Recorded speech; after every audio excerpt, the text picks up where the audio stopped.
Yeah, what would you do with Alabama at this point? Because to me, there's going to be the argument, and you just hit on it. Because it's funny how 10-2, Ohio State's in. They okay, but why?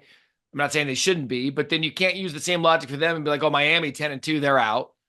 Alabama 9-3, I mean, there is so many decisions. I could argue South Carolina and Ole Miss sitting here with you right now.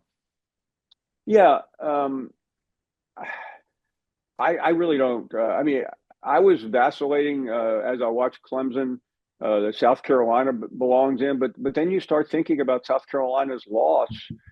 Yeah, to Alabama, fluke or not, they still lost. And then what gets me about South Carolina is that just beat down that Ole Miss put on them.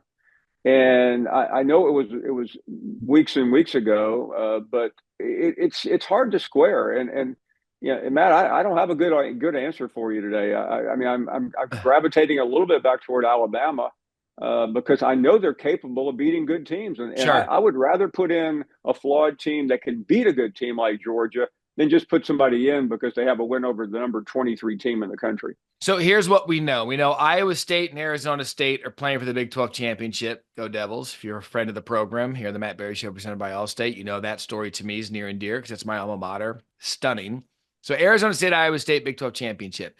Right now, coming into the penultimate ranking, South Carolina's 15th, they win. Ole Miss 14th, they win. Alabama 13th, they win. Clemson 12th, they lose. Boise State, UNLV, winner of that's making the college football playoff. Say that thing 5 times. Indiana beat down at Purdue, no surprise. SMU sitting ninth, they get the win against Cal. Tennessee against Vandy. Georgia against Georgia Tech. Miami loses, they're going to drop down. Notre Dame may be the scariest team of anyone we're not talking about. Has anyone looked more dominant since the loss to NIU? Penn State, they get the win. Texas, they get the win. Ohio State loses, and Oregon, the only unbeaten team. And Paul, I mean, here's why we did this, right? 12-team playoff. The committee can literally sit there. And I said this last night in college football final about 4 hours ago when I went to bed.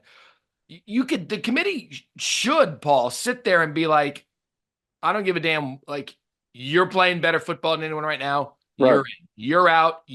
Why not do it? Isn't that why we did this? Yeah, I mean, I think you answered the ultimate question, and yeah, that's the best way to put a bow on this. It really doesn't matter what you did Labor Day weekend.